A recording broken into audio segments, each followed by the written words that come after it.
Okay, so today we are joined with Shelley Renee, and she's going to talk about our process on how to make your practice more peaceful, productive, and profitable. And you can go to Deals for Dentists and check out Shelley's promo offer, which is get a free complimentary revenue reveal and growth report. And this is for Dentrix, EagleSoft, or Open Dental users. She also has some self-guided learning courses and a 3-month Kickstart coaching program. So, how are you, Shelley? Good to see you again. Excellent to see you. Doing well So, over here. Shelley, you came to my office a few years ago and really helped us out. I want to first start with the revenue reveal. Can you explain what exactly that is? Yes, what this is taking a slice of 4 years of practice data, and we'll have a conversation through the eyes of a coach. I'll tell you where I'm seeing money left sitting on the table, and then I'll show you how to get it. Very often we're so busy in our operatories that we're just totally missing. Our practices are turning like a sieve and things are just sliding through the cracks that we're unaware of. So I'll teach the team where it is and how to make it more effective so that we're not losing so much revenue in the practices. So it's there. It's just a matter of finding it. Absolutely. That's the point. Honestly, if not another new patient came through the door, there's usually about 30% more increase that's there already, Hmm. just lost due to inefficiencies or just simply not being aware of what's sitting there. Now, can you do this for all types of practices? The solo practitioner, the multi-specialty practice, practices with multiple locations. Can you do this for any Absolutely. type of practice? Absolutely. General, pedo, um, multi-location, absolutely. And so, how long have you been doing? Do you consider yourself a coach or consultant? What do you call yourself? Interesting. I always went by consultant. Recently, I've been going through training level for coaching on building teams, Hmm. creating a shared purpose, and how to get the teams to work together to take the practice to a whole different level. So, through that, I have switched to more coaching terminology Hmm. as I just assist the teams to find and co create what they're looking for. And how long have you been doing this? And how did you first Oh get my involved God. in dentistry? Long story. I'll give you the short version. Actually, I was a computer programmer going to college, and I also babysat for a dentist. And he was tough on the team, really tough. And he'd call me to see where I was in between classes, and he'd give me at the time Linda Miles cassette tapes and Dick Barnes, and he's like, listen to these and come in and help me out. And I actually loved the dental practice, loved what we could do with his practice, and I never went back to programming computers. Fast forward, and a few years, I ended up marrying a dentist, moving here to New York. We have a practice.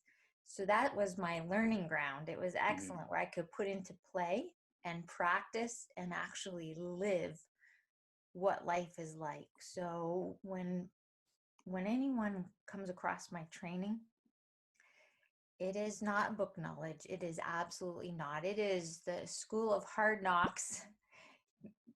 It's been learned from being in that seat. So I can really empathize with what the team members are going through and owners for sure. So I think one of the key takeaways here is that babysitting will get you a job and maybe a different career path. Um, so Exactly. I wanted to go back to you said the term coach. Um, is onboarding the staff and being a good coach for the staff and the dentist being a good leader, is that one of the most important things in being a successful practice? Seriously, a practice could.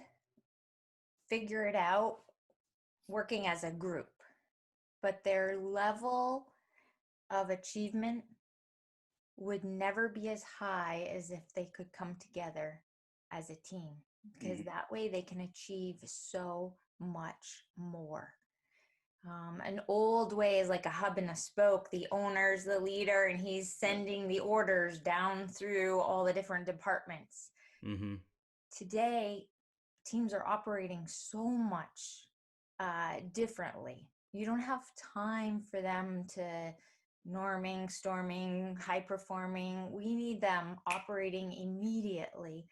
So these days, when we work with a team, they create a shared purpose and they develop it together.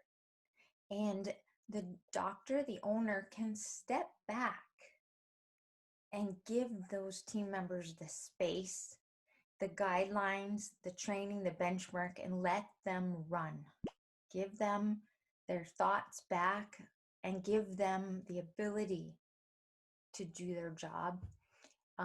The relief on the owner is tremendous. So that you can know that your team has your back, that they're all pulling in the same direction.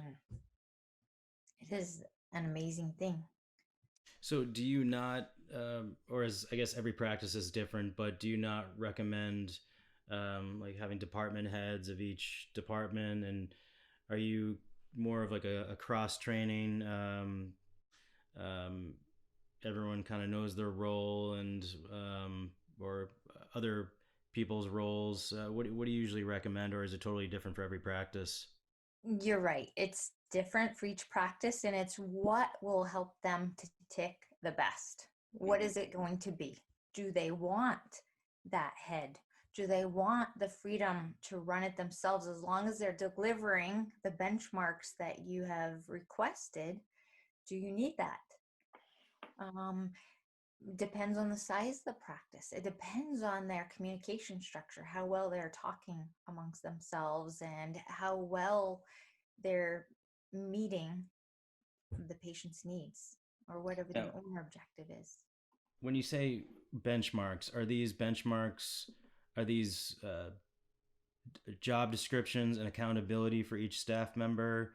Or are you talking about financial goals and benchmarks financially for the practice, or both? All the above. Definitely clarity.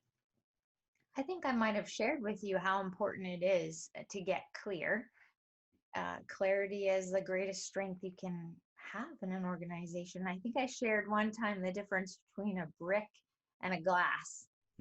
Same ingredients. Like I find in dental practices, made up of the same departments, the same skills, but what they do with it, how its process works, is what brings the difference. So we'll look at the process that's happening in that team and we'll get a different result. Brick and glass, same ingredients, sand, totally different outcome. We can have that with a dental practice. You have doctors, hygienists, you have your business team up front. Same ingredients, but the difference is outstanding from one office to another in the results they achieve. It's fascinating. So you create clarity. Is this through really good job descriptions and accountability and training? Is this and I've heard you mention the word unburden many times. By creating these clear roles and kind of systems, it unburdens the practice from the unnecessary stress. Did I say that right? Oh, absolutely.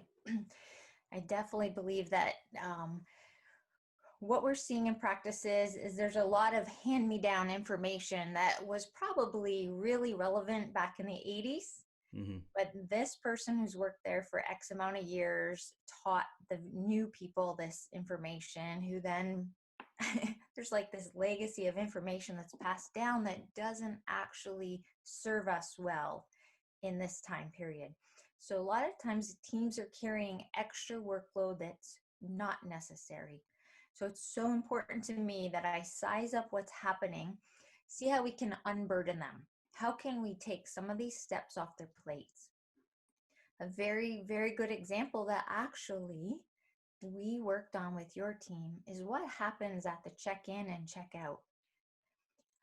Very often, if that focus at those two stations falls behind, or the team member in those seats doesn't understand fully the steps that they must take, the team actually adds to their workload. I can't tell you how often I see teams doing unnecessary work Mm-hmm.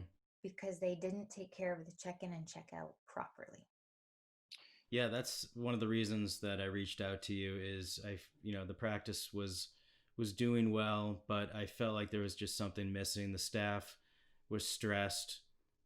We have a large staff. We're a busy office, 9 operatories, and pretty busy. Um, but it just didn't seem efficient. The practice has been around since 1974. A lot of the staff has been there since before I was there. So you're right. A lot of these inherited tasks from a much older or time, a long time ago, that were just handed down, are out of date, and they just created more work for each member. The staff was stressed, which is not good for the culture. It's not, stress is not good for anyone. Patients can sense Absolutely. it. The other staff members can sense it. It's not good for culture. And ultimately, it makes for a more stressful doctor. And you want to go to work and you want to be happy, and you don't want to be as stressed. So having someone like yourself come in from the outside and create some new systems that can create more, in a more efficient practice, is a game changer.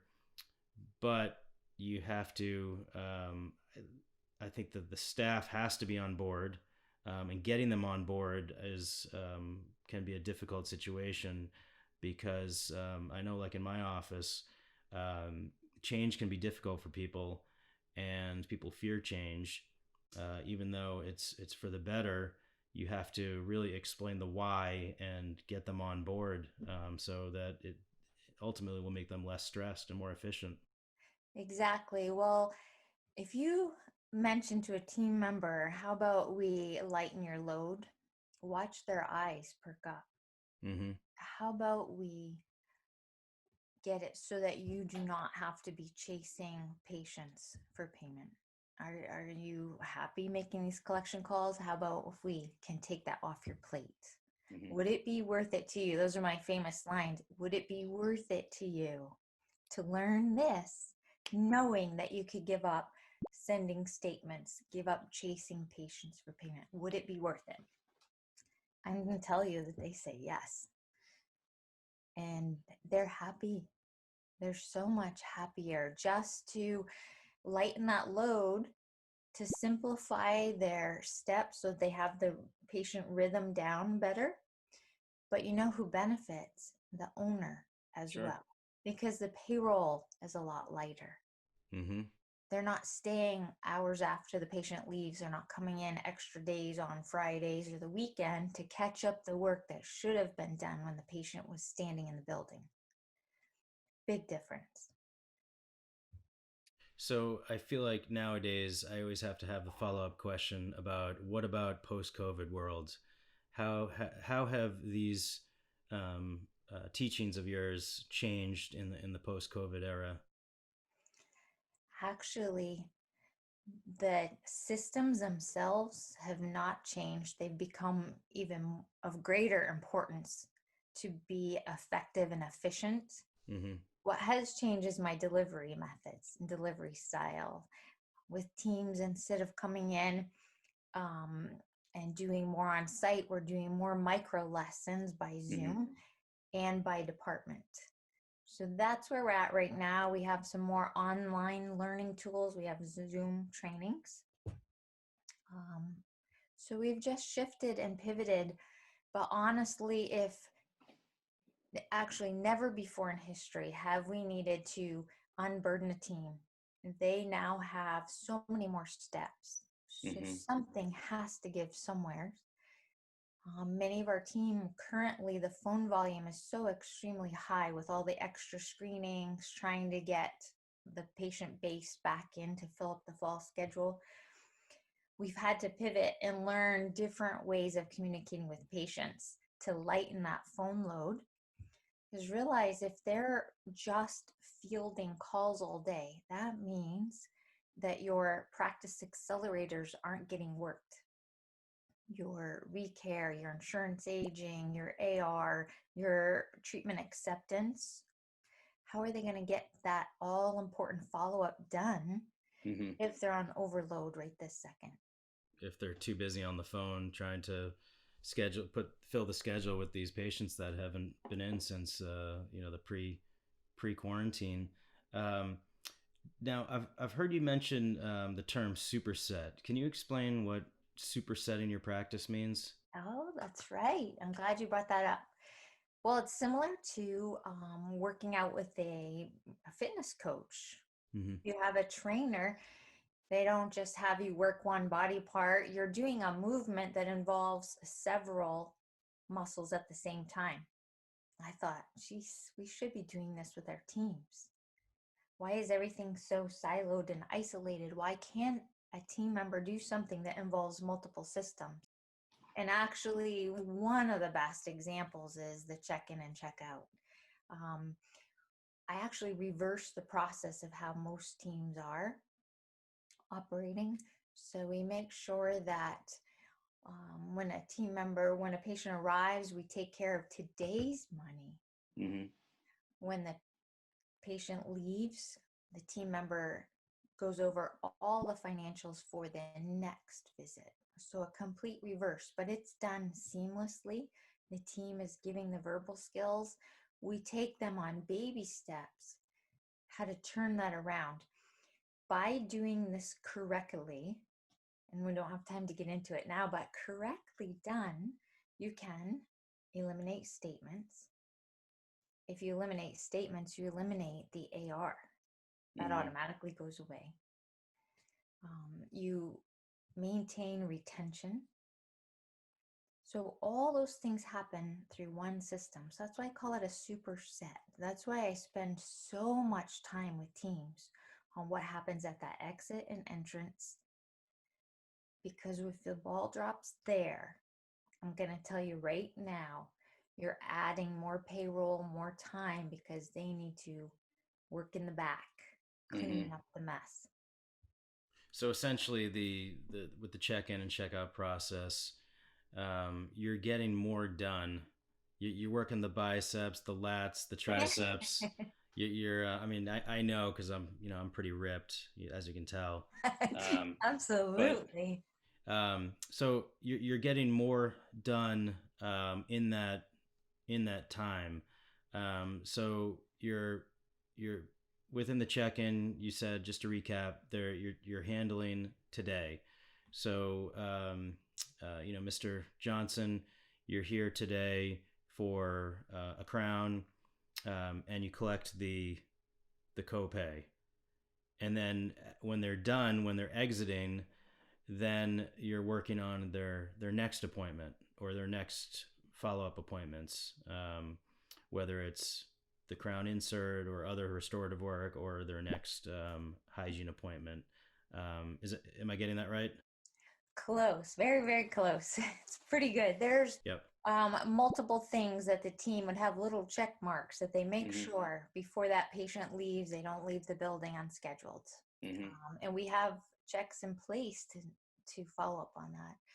But it's not just that. They are going to have the conversation with the patient about the treatment needed, make sure it gets booked, but no one's allowed to book until you've had the financial conversation. So then the discussion is documented and the patient is aware on their way in for that appointment, it'll be taken care of. But that's just a sliver of what we're cleaning up. That's just a sliver. There's so much more that cleans up the patient record so that we're not chasing them because the mail is returning to us. There's quite a few little things we can clean up right there.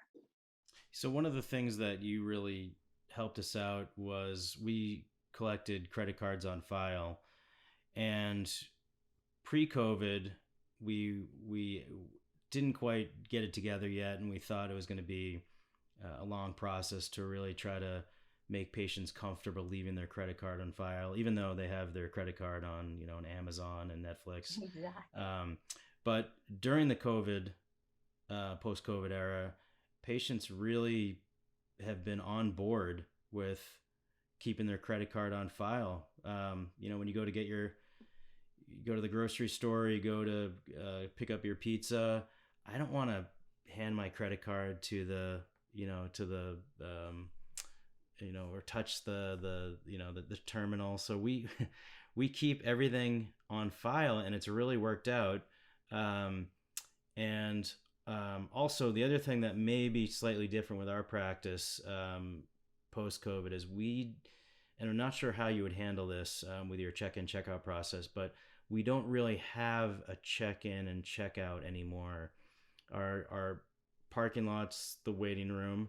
We have the patient come in, we bring them right to the operatory, we do the treatment, and then they leave. So everything is handled either before or after. So they're kind of in and out. So for us, it's a bit different with the whole check-in and check-out process. Have you found a lot of offices are doing that as well? Absolutely. In the Northeast, Mm-hmm. definitely in the Northeast, the parking lot is the reception area, which is why the phone volume is so over the top for our teams right this second. They're on the phone with these members, depending on the level of technology in these practices, whether or not they can get a lot of the screening forms signed electronically, if they can do more texting, emailing the forms. That's definitely helping. But in a sense, you still have your very clear what happens when the patient arrives, check in, even though they're in the waiting room to the the parking lot to the operatory. There are some very clear steps that should never be dropped, or it'll add to the hours and the labor and the stress of the systems. You mentioned the credit card on file. Again, just so our listeners know, this is not stored in your computer at all. Correct. And it is not, some people are thinking, oh, a card for a payment and the team is hitting the card. No, it is not that either.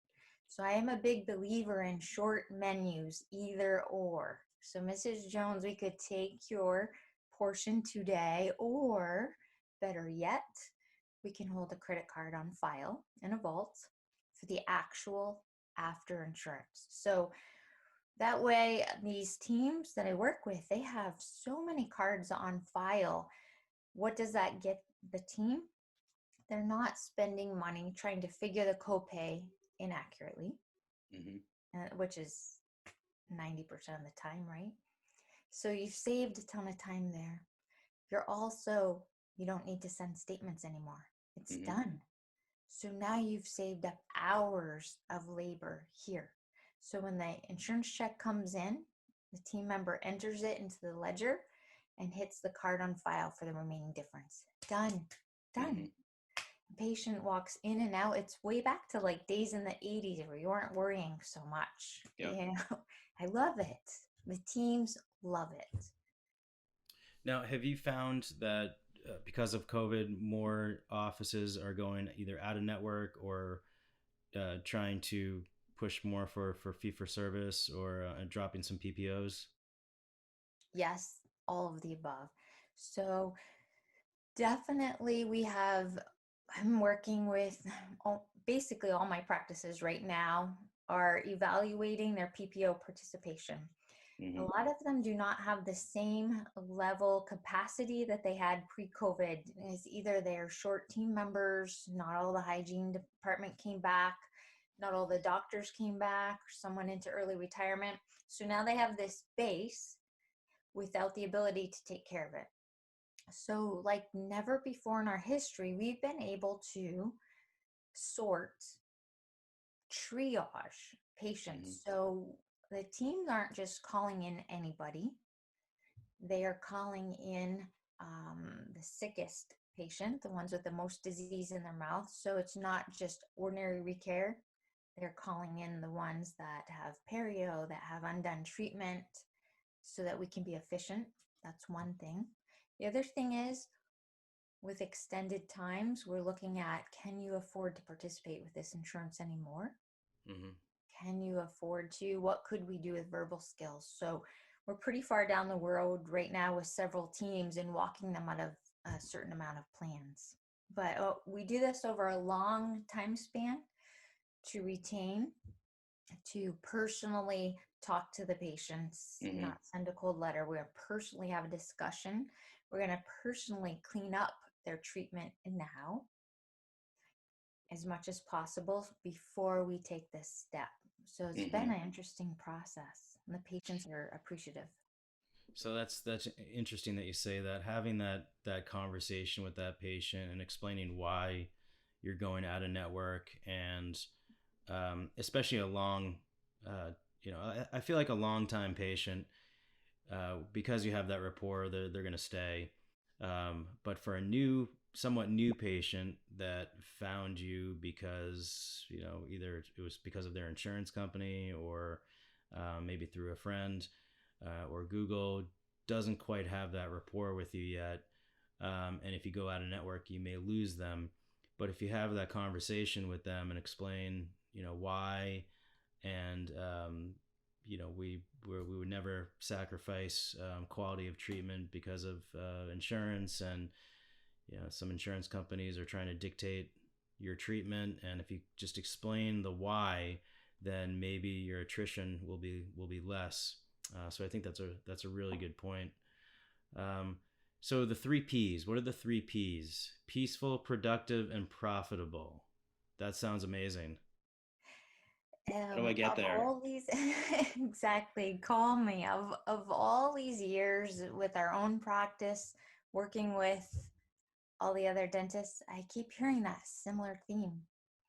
They either want attention to the peacefulness, the culture of the practice, or they need their profitability. They need to examine their margins. Um, so that's why it's peaceful, productive, and productive means a lot to me, because if I can get the team working on processes that matter versus busyness. So drop the nonsense, Yep. work on what matters, and you will get the profitability you want and a peaceful practice. It goes together.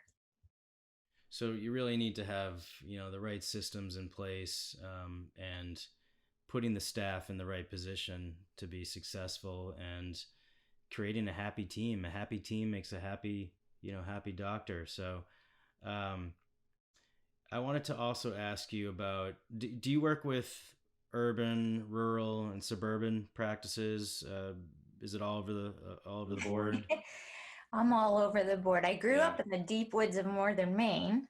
Mm-hmm. I live here upstate New York, but I have seen quite a bit in dentistry. So Mm-hmm. not I think you just got a package. I saw. I think that was the Amazon delivery guy back there. But yeah, I think you're right. yeah. Now, have you noticed any changes with, because of COVID, urban versus rural and suburban? Big. Are The country folks up here, all of the city patients tend to be up here looking for dentists. And my Boston doctors, the downtown Boston area, I'm feeling badly for them because Yeah. a lot of people have chosen to go work from home. They pulled back out of the city area. So we are seeing in the city here in New York and in Boston, that's all I can speak for right now, we are seeing reduced numbers. Mm-hmm. The offices that are working there are hoping that September, maybe they're going to come back once Right. school's back in place. I haven't heard anything yet. So we've got a couple weeks into September. So I am interested in seeing how that's going to work. Yeah, just like, the real estate market, everyone's moving out of the city, and they're going to the burbs. And the real estate market is so hot where we are. And I imagine that's, could be the same for patients. They're, first, they're moving out of the city, and second, they're working from home. which actually has been one of the silver linings of COVID, is that I now ask a patient, I'm like, can you come in Thursday at 3 o'clock? And they're like, sure. I work from home. I can come in. Exactly. So that's actually been kind of nice. And I wanted to mention, so you kind of said basically taking control over your schedule with those better plans, with those patients that are going to create more profit for the practice, the better either fee-for-service patients or PPO, better paying, and patients that need a lot of work. That is that really the goal here, is to get those better quality or patients that need more work done, the sickest, to get them in first. So you got to understand that my goal is what the owner wants. Some owners choose to have volume and associates working for them. Other owners tell me, Shelley, listen, get the stress level down. I don't want to have more team members. I don't want to buy more supplies. I don't want to expand my operatories. I'm at capacity. And I say, excellent, because now you can be strategic. Okay, we have X amount of patients. We have this many spots available for hygiene. Actually, if your listeners want, reach out to me. I can help them figure out how much hygiene capacity, how many days of hygiene should they be having, if all systems are in place. That's an interesting conversation, because then we can go back and look at your insurance participation. We can look at your break-even numbers, and then determine, okay, you can work with this plan, and this plan, but these two, let's look at doing something different here. I think those break even numbers are so important right now. You know, that our chair time is down. Our we're seeing less patients a day. We have the staggered schedule. It's more important than ever to know your numbers and those break even points. You know, our staff is pretty much, our entire staff came back. Our wages are the same. We haven't dropped anyone's wages. So and all the PPE. So our overhead is up. Our wages are the same, and our profitability is down because we just can't see as many patients. So you got to know your numbers and what your break even points are. Correct. It's numbers, numbers, numbers. And when I say numbers, how many people are attached to this plan? Where are the write-offs on this plan? Let's look at your cash burn compared to your, I have a sheet that I can help you break out your total cash burn, your true overhead, your doctor compensation that you're taking home. What should your production be per day, per month, per week, per year? Where should your target be? Some practices, I just looked at a revenue reveal for a team from down south. Usually I work with a lot of Northeast, down south, and the numbers of their full fee, they're only collecting about 60% of the full fee due to write-offs. So that's staggering. That's scary to me. And then of that, the team was only collecting a percentage. So where would I start with that team? Right there. I'm going to examine those write-offs. We're going to take a long, hard look at, is this really necessary? Yeah, that's realistically your biggest overhead. Is if you're heavy PPO, you've connected with this insurance company for that volume discount. You're getting a volume of patients, but at a discount, and you have to play by their fees and their rules. So if you're at a capacity issue because of, especially now because of Corona, then you really have to take a hard look at these plans. And do you start, A, can you renegotiate? And B, can you start dropping some of these plans? Some of the owners I talk to, they're so savvy with their stocks and bonds and knowing how to allocate their savings. Yeah. But I'm like, well, you have to think of your insurance plans like a portfolio. Yeah. Sure. How many patients are you going to work with in this plan? How many patients in this plan? Can we be strategic and go to this plan that reimburses you better, that have higher fees? Can we attract more patients from that plan? Can we attract more fee-for-service patients? I'm always a big fan of in-house savings plan, but it's not enough to just get it. You need to actively seek out these patients. You can't sit here and wait for them to call. So there's all kinds of things that you can work on. But if ever there was a time when strategy works, it's right this moment. For the first time ever, owners are really, really listening. Yep. You know, you have 10 seats for every 100 patients sitting there. Who gets those 10 spots? You can be incredibly strategic right now. Yeah, I'm a huge fan of we have an in-house membership plan, and it's huge. And we have had some patients that either they lost their job because of COVID and now they don't have insurance, or a lot of patients have retired, or just in general there's like 50% of the public doesn't have dental insurance. So having an in-house membership plan has been really successful, but you need to get out there and promote it and let people know that you have it, you offer it. It's reaching out to maybe small businesses and letting them know that you have it, or just telling your patients that if you know anyone that has any of your friends or family that don't have insurance, that we offer this plan.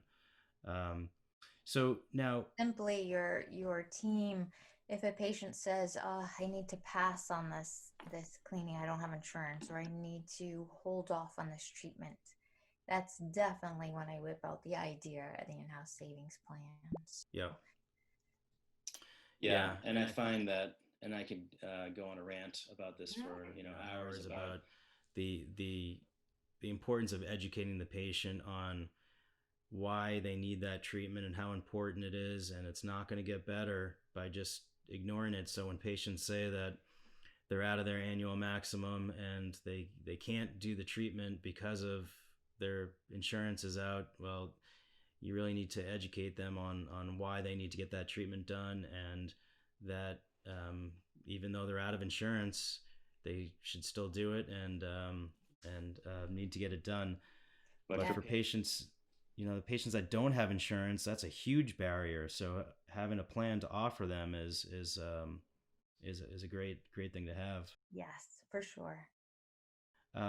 So when would be a good time to call Shelley Renee? Are you helping new practice owners? Are you helping owners that are going through a midlife crisis like I was? Are you helping let's say I'm 65 and I have a 5-year plan to retire? Are you helping everyone? Those are the most exciting ones. I just this week worked with someone who said, "Shelley, I want my 5-year plan." So I connected them with someone, so we did an early evaluation just for the heck of it, just so we kind of have a sense.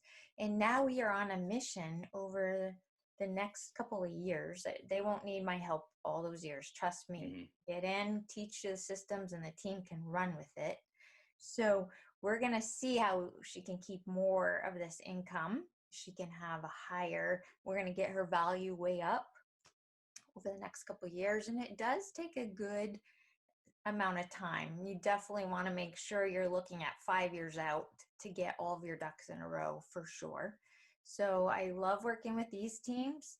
I have many new doctors that we're just starting out the patient base the way the doctor wants. We're setting up the team with tight systems early on, so they're not doing such a cleanup job. And then there are other teams that have inherited their knowledge passed down over generations. So a father and then his son took over the practice, and there's this inherited pool of knowledge that is very dated, that needs to be re-examined, and a lot of that thinking has to be let go. because That often was today, my situation. yeah, we need to Yep. be lean and mean. We need to streamline. I'm not saying get rid of people. Get rid of these extra tasks. Hmm. There's just too much that is unnecessary, and let's redirect the team now. Let's lighten it up. Let's be more agile with our teams. Let's get them moving. Now, has that 5-year plan changed for a lot of people because of COVID? Is it now like a 2-year plan or a 1-year plan, or some baby boomers just saying, forget it, I'm out of here? This person that came to me with a 5-year plan, she's in her 40s. She Hmm. got a 5-year plan, has several practices. That's her choice. So there are people in their 60s, people in their 70s. It's all over the place. It's really, what do you want Yeah. to happen? Do you want your life now to be more bearable? Do you need more margin? Or are you looking to grow and somebody else hold the handpiece?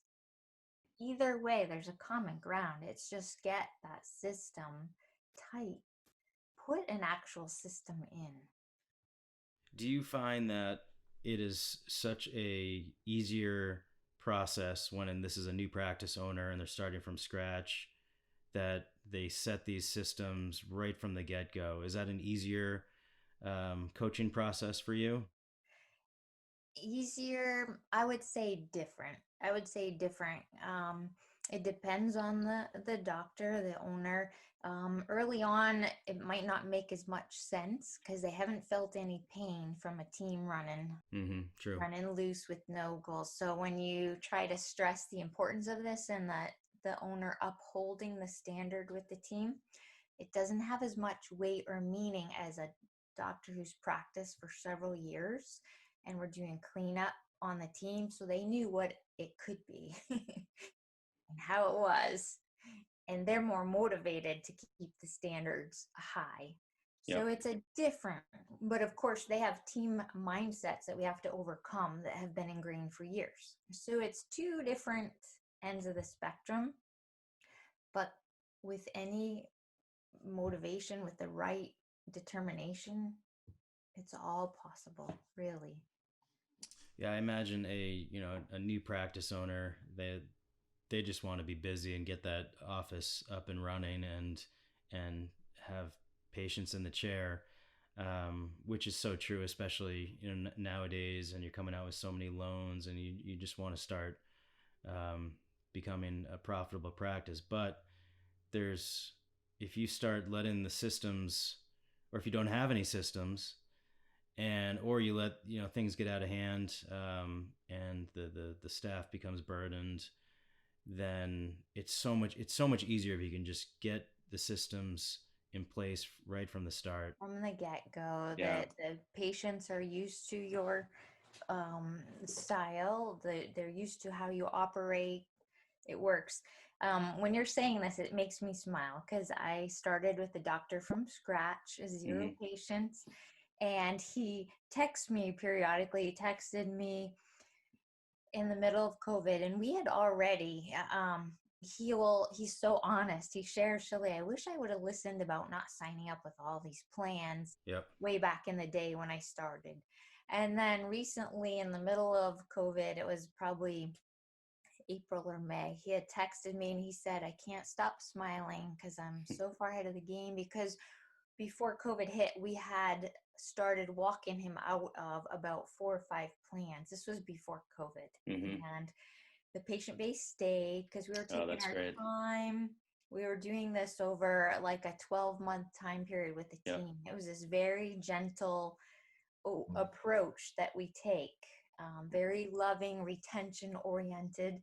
And he's texting me just smiling at how glad we got to work on this. So by doing that with that gentle approach, and I'm assuming that means you're having that conversation with the patient, explaining why, and having that kind of that heart to heart talk with the patient instead of just sending a cold email. Is the attrition rate so much less when you do it that way? Well, it's you're talking about the patient. I'm going to tell you a secret. The problem is the team's mindset. Mm-hmm. So a lot of the doctors are like, give the team the verbal skills. We cannot do this until the team is convinced that this is going to be better for the patient. So if the team member has seeds of doubt that this is terrible, this is horrible, I don't want the patients to experience this, it is going to come out in their conversations on the phone when they're booking the patients.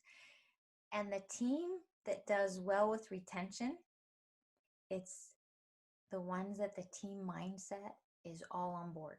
Then it rolls out smoothly and the patient's acceptance rate is way high. Big difference on it. Definitely, so much of coaching is the team's mindset, their mindset around asking for money, their mindset around being in network or out of network. Spend time on that before we teach a system ever. So you're when you were saying that 12-month kind of that gentle period, that involves getting the staff on board, going over conversational skills, and getting them on board to understand why we're doing this. Then from there, they're gonna carry that over to the patient. Exactly right. We spent a long time. They mapped out for me all the reasons. I had them come up with words that resonated with them. With what would they feel comfortable saying? What could they stand behind and not feel like they were telling lies? So it's interesting, the mindset of the team feel like we have to tell them we're out of network. We have to tell them this. We have to tell them that. We have to tell them. And they basically are pushing the patient away. Right. Whereas I teach them words that are truthful and honest, but attract the patient instead of repel. So instead of everything being no, no, no, it's with us, you have more choices. With us, you still get your full benefit, your 1,500 allowance. With us, you have unrestricted. We're not under those guidelines. With us, you have. So the team absorbs that over time, and then we do a timeline. When will we talk to patients? Who will? And interestingly enough, we use the hygiene chair, since the hygienist has more time than anybody in the practice with the patients. So we spend a lot of time with this patient, with conversations. What could we do before this step? And you have this many months, we can clean up your chart, clean up your care. We time it gently. It's been fascinating. It has been great, but we structure it with the team. Like, at what stage will we send the letter to the insurance company? At what stage will we do this? We do a map of the timeline. We figure it out together as a team. Well, talk about unburdening the staff. Going out of network must be such a relief to do that. All that unnecessary, dealing with the insurance companies must be so nice. So let's see. Now, is there anything else you wanted to add that I didn't ask you, or any other nuggets or words of wisdom that you want to tell those dentists out there that you can help them? Dentistry does not have to be as complicated as it seems right now. We can tone it down here. If you think about it, we've got too many things flying out there in our brains that are complicating us. There's 3 main legs to your practice. You have your production bucket, your collection bucket, your retention, what you retain for patients, what you retain for team. And there's little sections under each of that. But getting it balanced and getting it to where you can function as a human being is the name of the game. It's not competing with anybody else. It's not having to live under this burden. It's not. We got to figure out what it should look like for you and then get it there. Too many doctors come out of school and they just put their name on the sign, throw up the website, and the practice becomes what it becomes. No one's hiding the ship. Nobody's saying, this is not how I want to practice. I don't want to see people this many patients in a day. I don't want to be participating with this. I don't want a team this size. So change it. We can change it, but it takes steps moving forward. But everything's fixable. And you can simplify. I am the biggest queen of short menus for patients. It's either this or this. For team members, this or this. If you want to unburden, then this is the step you take. If you don't take this step, you ask the team members, what do you add to your plate? If that patient leaves unscheduled without you talking finances, what did you just add to your workload? And once they get it, when they really, really get it, they're on it. Yeah. On it. It changes their mindset. If you can uncompound these tasks, it takes so much off their plate and creates so much less stress. So if you go to Deals for Dentists, check out Shelley Renee's promo offer. Again, mention Deals for Dentists and get a complimentary revenue reveal and growth report. And Shelley also offers self-guided learning or a 3-month Kickstart coaching program. So this was awesome. And I feel like one kind of major takeaway with my time with Shelley is that you can do this and you don't have to be this stressed out. Dentistry is a very stressful profession. Dentists wear a lot of hats. And if you have the right systems in place, you can create a lot less stress in the office, be more efficient, more productive, and be happier. And that's really the name of the game in the end of the day. Absolutely. Yeah. So Shelley, thanks so much. And it was great seeing you again. Let's be in touch and see what kind of new things you have on the horizon in maybe 6 months or a year or so. I'd appreciate that. That's excellent. Yeah. All right. Thanks so much. Yes. Take care, Shelley. You too.